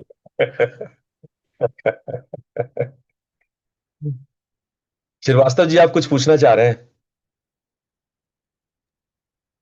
प्रणाम गुरु जी। प्रणाम। अगर गुरु जी मेरा कुछ ये क्वेश्चन नहीं है, पता नहीं, ये मेरा थॉट प्रोसेस है जो भी गलत भी हो सकता है। रेफरेंस हाँ लें, हाँ। परिपेक्ष लें, बाउंडलेस, सीमित का, सीमित और असीमित। तो माया भी मेरे ख्याल में वही है, हमारी जो लिमिटेशन है वो माया है एक्चुअली। और ये सब कंकरेंटली हो रहा है। और मोक्ष वो है कि जब हम इसको समझे नहीं, एक्सपीरियंस करें, वो मोक्ष। पता नहीं, मेरा ऐसा कहना है। एग्जैक्टली, बिल्कुल सही। और ये माया भगवान शिव ने अपने अंदर लाया ही था लीला करने के लिए, वरना तो वो सर्वज्ञ है। लेकिन उनकी सर्वज्ञता हमारे ज्ञान में बदल गया, उनका ओमनीपोटेंस हमारे कला में बदल गया, उनका ओमनीसियंस हमारे ज्ञान में बदल गया, उनका ओमनी प्रेजेंस हमारे नियति में बदल गया। ये लीला किया उसने। हमारा कंप्लीटनेस जो है वो अटैचमेंट में बदल गया। हमने ये पांच कंचुका बताई है ना, काल, नियति, कला, राग और अविद्या। जानबूझ करके इस माया में शिव ने प्रवेश किया, या शिव तत्व प्रविष्ट हुआ, ताकि आनंद ले सके। और ये माया के हटते ही आप सर्वज्ञ हो जाएंगे, ओमनीपोटेंट, ओमनीसियंस, ओमनीप्रेजेंस हो जाएंगे। बिल्कुल सही बात है। ये लिमिट करता है, ये हमें बांधता है माया। और इस बंधन में शिव लीला करने के लिए उतरे। और आप जब तक उसको एक्सपीरियंस नहीं करेंगे, इस लीला से परे नहीं जाएंगे, तब तक ये लीला आपको समझ में आएगी नहीं। जैसे जैसे समाधि होती जाएगी, आपको इस लीला का पता चलता जाएगा। चलिए, अब एक प्रश्न था पर्सनालिटी को लेकर के। मुझे कल किसी ने पूछा था, और मैं 5 मिनट के अंदर एक आप लोगों को एक आप लोगों को एक पीपीटी दिखा रहा हूं। ये आप लोग को दिख रहा है पीपीटी? जी गुरु जी। हाँ गुरु जी।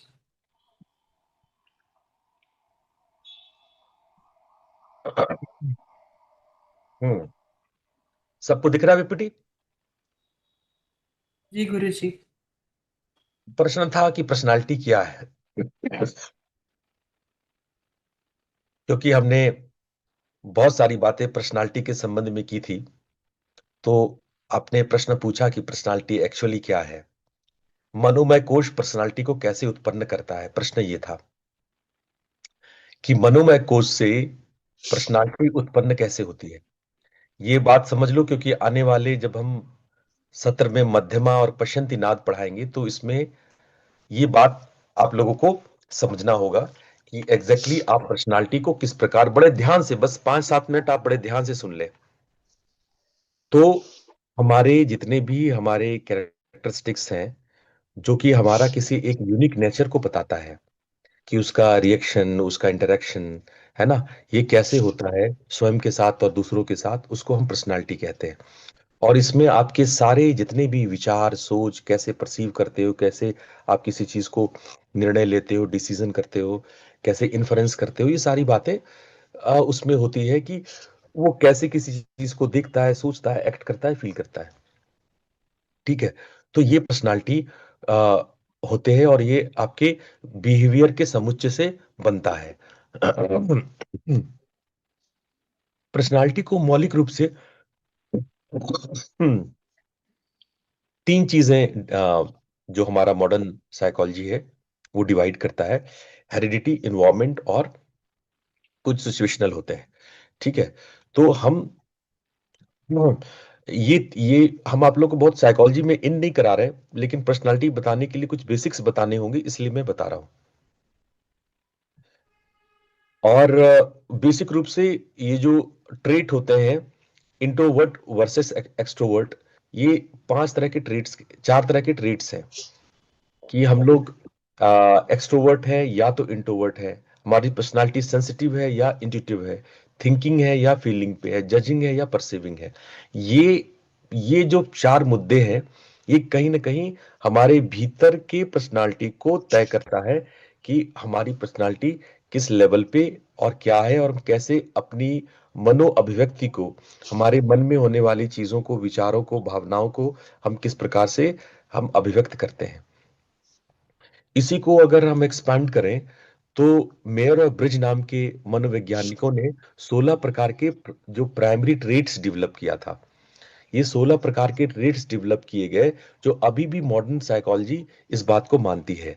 एक है reserved, less intelligent, reserve versus outgoing, less intelligent versus more intelligent, affected by feelings और इमोशनली स्टेबल, सबमिसिव या डोमिनेंट, सीरियस या हैप्पी गो लकी, एक्सपीडिएंट या कॉन्शियस, टिमिड या वेंचरसम, टफ माइंडेड या सेंसिटिव, ट्रस्टिंग या सस्पिशियस, प्रैक्टिकल या इमेजिनेटिव, फोर्थराइट या assured, self assured या एप्रीहेंसिव, कंजर्वेटिव या एक्सपेरिमेंटिंग, ग्रुप डिपेंडेंट या सेल्फ सफिशिएंट, अनकंट्रोल्ड या कंट्रोल्ड, रिलैक्स्ड और टेंस। देखो, इसको पढ़ाने में हमको, अगर मैं एक एक करके पढ़ाऊं तो मुझे कई घंटे लग जाएंगे।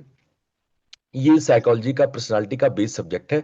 मैं बस आपको झलक दिखा रहा हूं कि मॉडर्न साइकोलॉजी किस तरह से चीजों को देखती है, और इसके जो बेसिक ट्रेट्स हैं, चाहे एक्सट्रोवर्जन हो, एग्रीएबलनेस हो, या कॉन्शियसनेस कैसा आपका है, या इमोशनल स्टेबिलिटी क्या है, या ओपननेस टू एक्सपीरियंस है।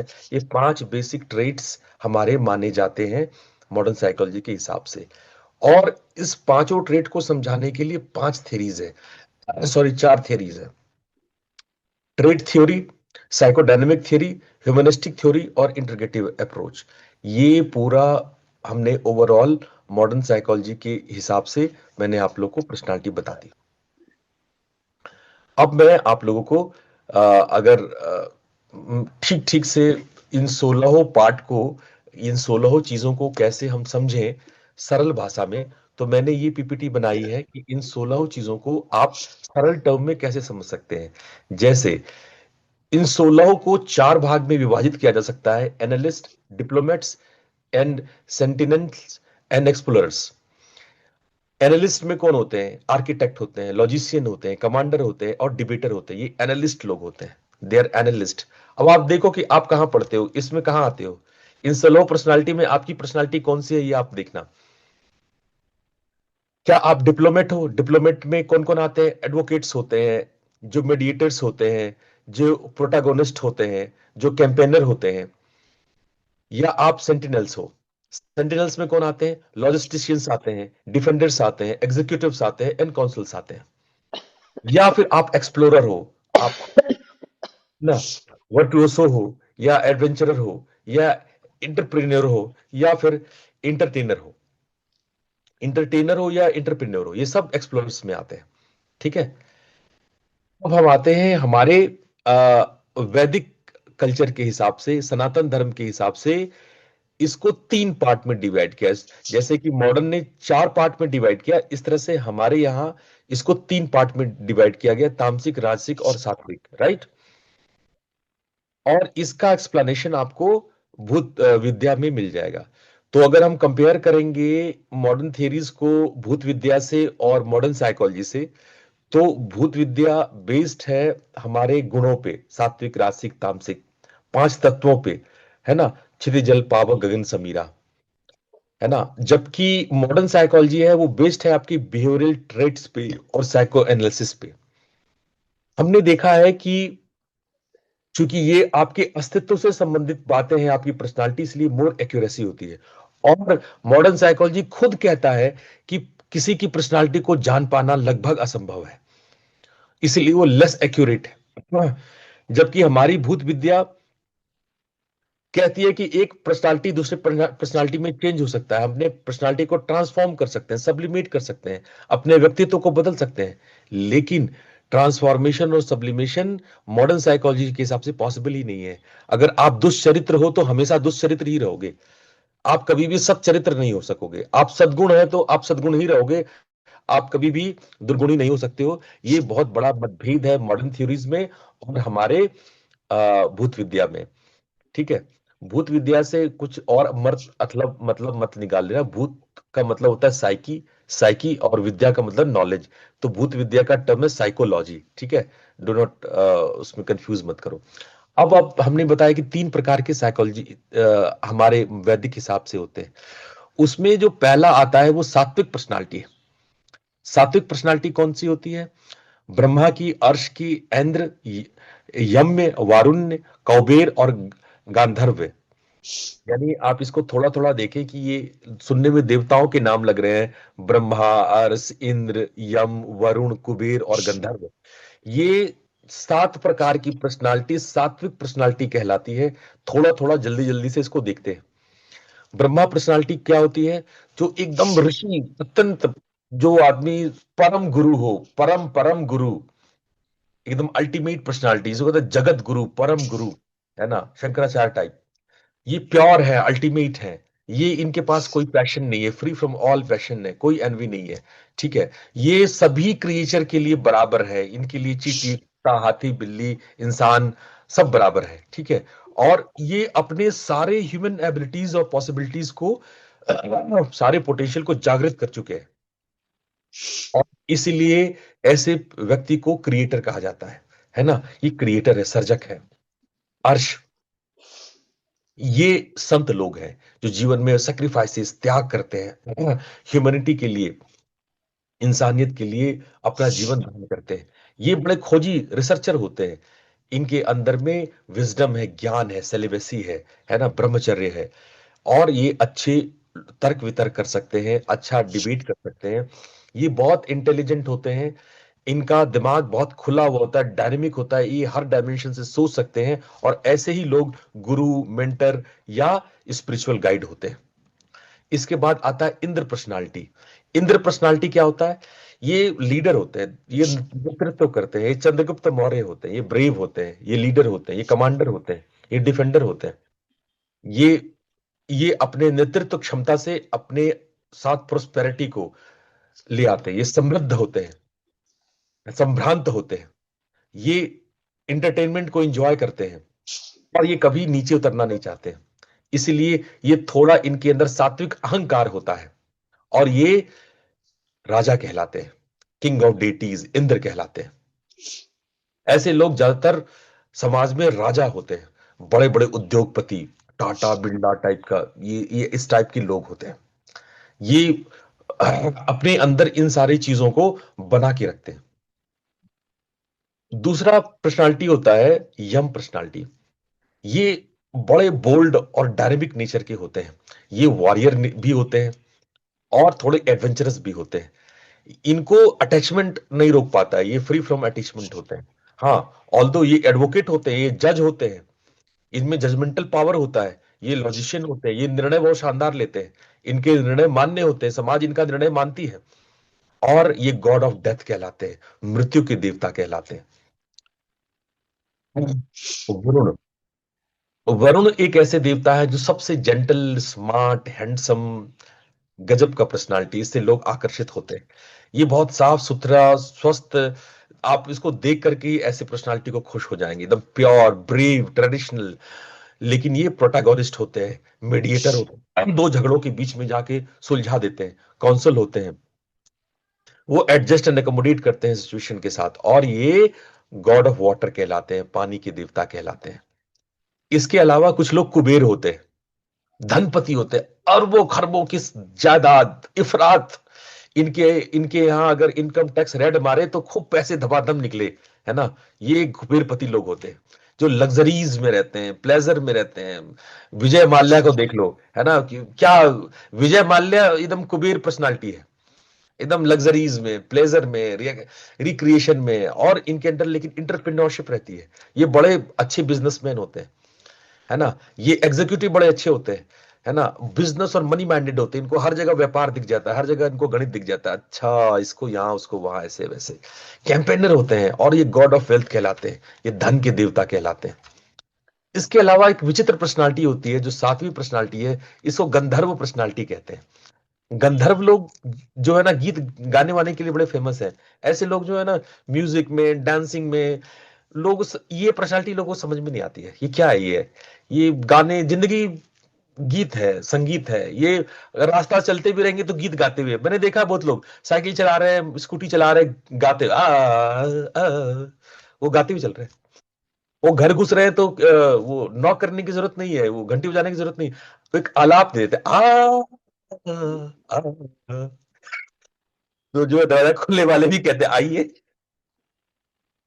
तो ये विचित्र पर्सनालिटी होते हैं। कलर, रंग रंगे हुए हैं, ये पेंटिंग कर रहे हैं, इनकी पूरे शरीर में की पेंटिंग हो रखी है, यहाँ पेंटिंग करी, वहां पेंटिंग, चेहरे पे कलर है, वो ध्यान भी नहीं देते हैं कि जिस कलर से वो कलर कर रहे थे अपने चेहरे पे भी रंग, इनके चेहरे भी रंगीन होते हैं।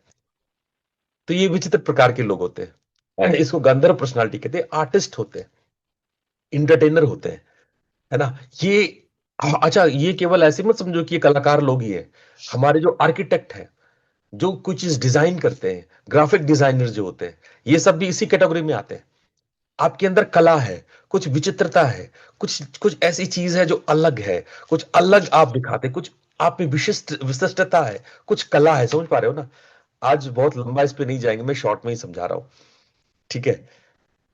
जैसे ये सात्विक पर्सनालिटी हुई, तो उसी तरह से छह जो है वो राजसिक पर्सनालिटी होती है। कौन कौन से होते हैं? असुर, राक्षस, पिशाच, सर्प, प्रेत, शकुनी, समझे? अब ये असुर क्या है, देखो। ये लोग जो है बड़े इनडिसिप्लिन लोग होते हैं, नियम को तो मानेंगे ही नहीं, है ना। दूसरों को परेशान करना, उंगली करना, इनको चुल होती है लोगों को परेशान करने की, है ना। ये मतलब धोखेबाज किस्म के लोग होते हैं। ये हर जगह ये पलटी मारते हैं, इधर कुछ बोलेंगे, उधर कुछ बोलेंगे, इस जगह पे यहाँ कुछ बोलेंगे, वहां कुछ, और मौका मिले तो लड़ने के लिए एकदम तैयार, वायलेंट खड़े होते हैं। और कई बार तो ऐसे पर्सनालिटी क्रिमिनल एक्टिविटीज में पाए जाते हैं। बड़े टफ माइंडेड होते हैं भाई साहब, समझा नहीं सकते इनको, बुद्धि हरी होती है इनकी। और उतने ही डॉगमेटिक होते हैं, जिद्दी होते हैं उतने ही।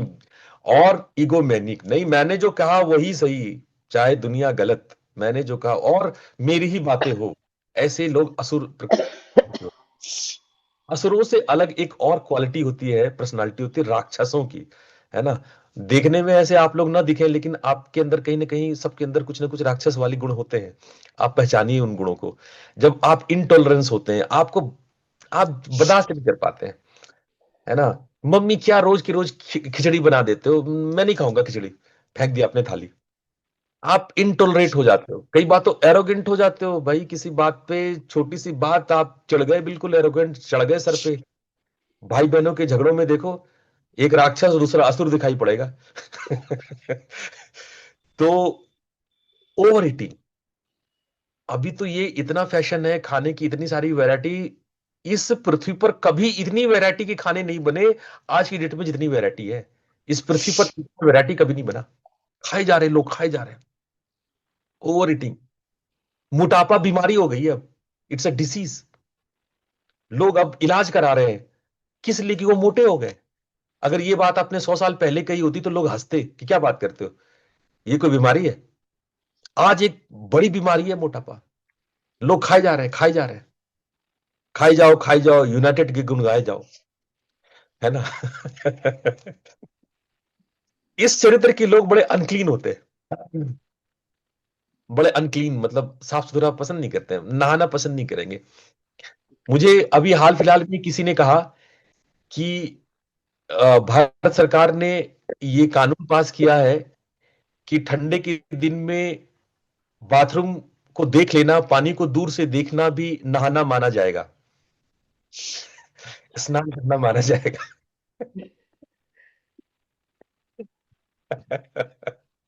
तो ऐसे चुटकुले चल रहे हैं आजकल। मतलब आपको अनक्लीन रहना पसंद है, लेकिन ठंड में नहाना पसंद नहीं है।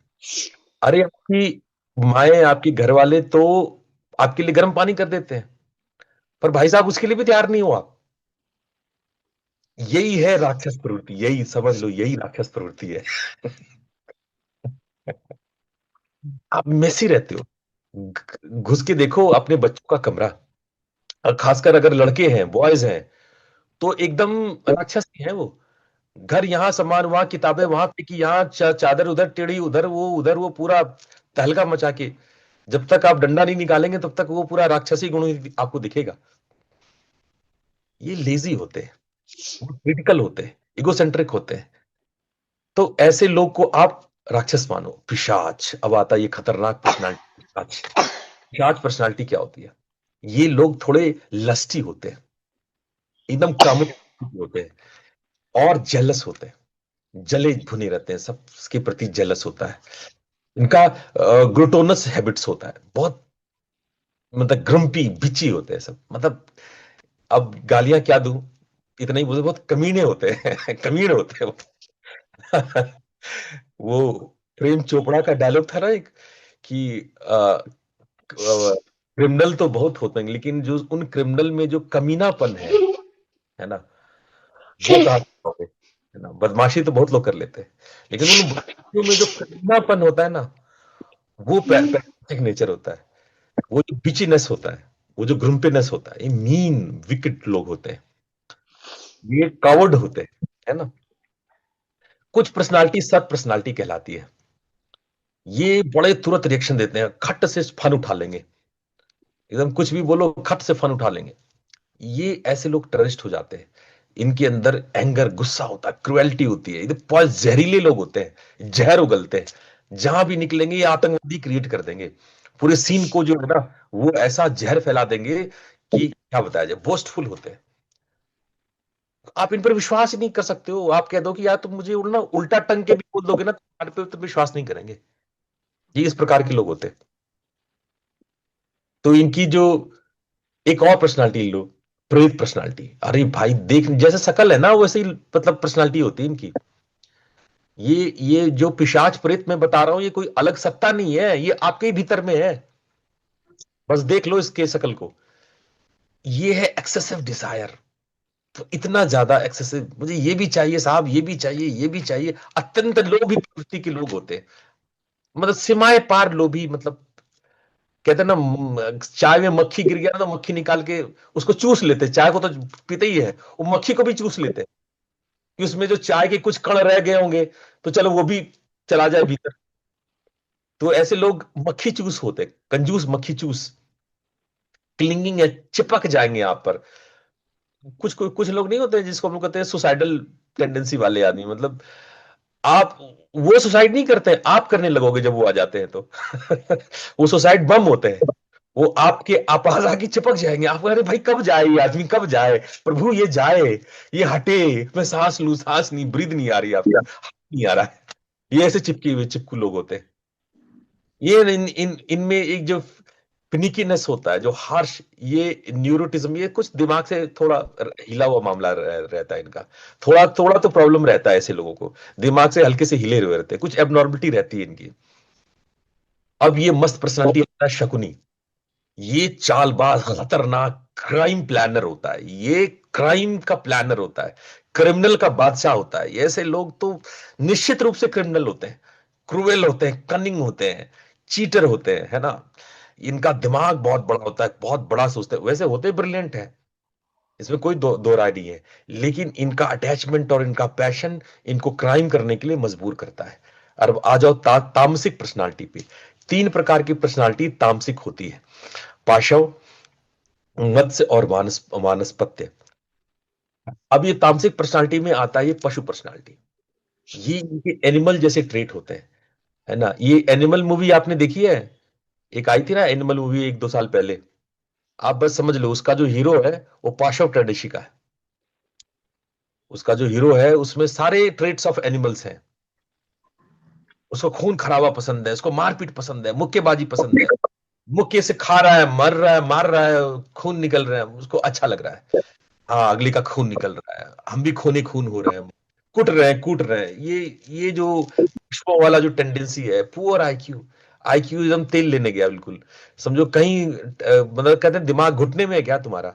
ये पुअर पशु जैसी जो कहते हैं ना, पशु प्रवृत्ति है उसकी, है ना।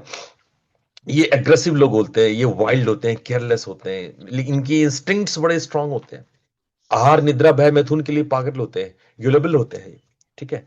अब हम लोग आते हैं मत्स्य पर्सनालिटी में। मत्स्य पर्सनालिटी वो पर्सनालिटी होती है जो बहुत तेजी से चेंज होती है, बहुत जल्दी बदलती है। वो क्विक क्विक क्विक, उनका मन चंचल, इतना चंचल होता है, उनकी दुनिया बड़ी छोटी होती है, उन छोटी सी दुनिया में उनका जीवन होता है। वो बहुत इंस्टेबल होते हैं, वो स्थिर नहीं होते, है ना। और वो कहीं भी एडजस्ट नहीं कर पाते, उसको कहीं भी ले जाओ, उसको हर शिकायतें शिकायतें भरी रहती है। जिंदगी जिंदगी भर शिकायतें करते रहते हैं, ऊपर से नीचे तक शिकायतों से भरे होते हैं। और होता दिमाग उनका फुलिस है, मूर्खतापूर्ण दिमाग होता है। लेकिन पैशनेट, सुनो उनकी बातें, मैं दुनिया की रानी बननी चाहती हूँ, मैं ये बनना, मैं वो बनना, मैं वो, दिमाग एकदम हाई रहेगा, है ना। लेकिन रैथफुल डिस्पोजिशन रहेगा, करने में कहो तो कुछ भी नहीं, करना रहेगा तो कुछ भी नहीं करेंगे। और सबसे तामसिक पर्सनालिटी होती है वानस्पत्य, जो कहते हैं जड़ है क्या, जड़ बुद्धि हो क्या, एकदम से बिल्कुल जड़ ही है क्या, खत्म ही है क्या, उसको कहते हैं वानस्पत्य। Dull mind, full inertia, boring personality होती है भाई साहब।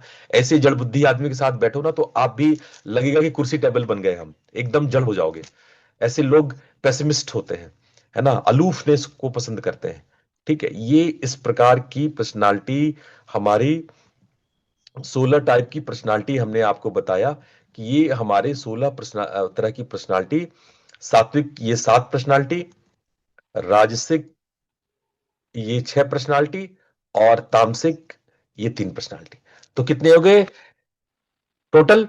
7 6 13 3 16। देखो 16 मॉडर्न साइकोलॉजी वालों ने भी निकाला ना। मैं यही मजेदार बात आपको बताना चाह रहा था, इसलिए गिनती करवाया कि 16 ट्रेड्स तो भाई साहब ये मॉडर्न साइंटिस्ट भी मान रहे हैं, 16 ट्रेड्स। और 16 ही ट्रेड्स हमारे शास्त्रों में भी है, हमारे उपनिषदों में भी, भूत विद्या में भी 16 ट्रेड्स है। अब जब आप देखोगे मजेदार बात कि गहरे में उतर के देखोगे कि ये 16 ट्रेड्स क्या है, ये हमारे भीतर कैसे काम करती है, तो ऐसा मत समझना कि आपके अंदर ये ट्रेड्स नहीं है। कुछ डोमिनेंट होते हैं, कुछ डॉर्मेट होते हैं। तो जब ये भूत विद्या के वैज्ञानिक, हमारे ऋषि मुनि, हमारे तांत्रिक, ये कहते थे इस पर किसी प्रेत की साया है, इस पर किसी पिशाच ब्रह्म राक्षस ने अरे तो ब्रह्म राक्षस कोई बाहर से थोड़ी आया है, वो आपके ही भीतर था।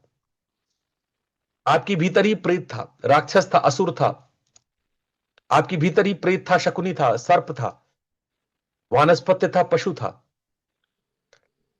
और पहले तांत्रिकों ने इसका इलाज का तरीका निकाला कि हाँ भाई, अगर ये पर्सनालिटी ट्रेट्स है तो इसका क्या इलाज हो, इसका क्या उपाय हो।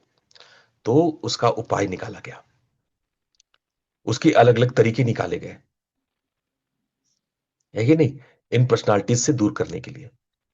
तो मैं समझता हूं जिसने पर्सनालिटी पे प्रश्न पूछा होगा उसको पर्सनालिटी का समझ में आया होगा, पर्सनालिटी क्या होता है। तो आप अब ये 16 पर्सनालिटी में अपना गणित निकाल लो कि आप कौन सी पर्सनालिटी आप में कितना ज्यादा कितना कम है।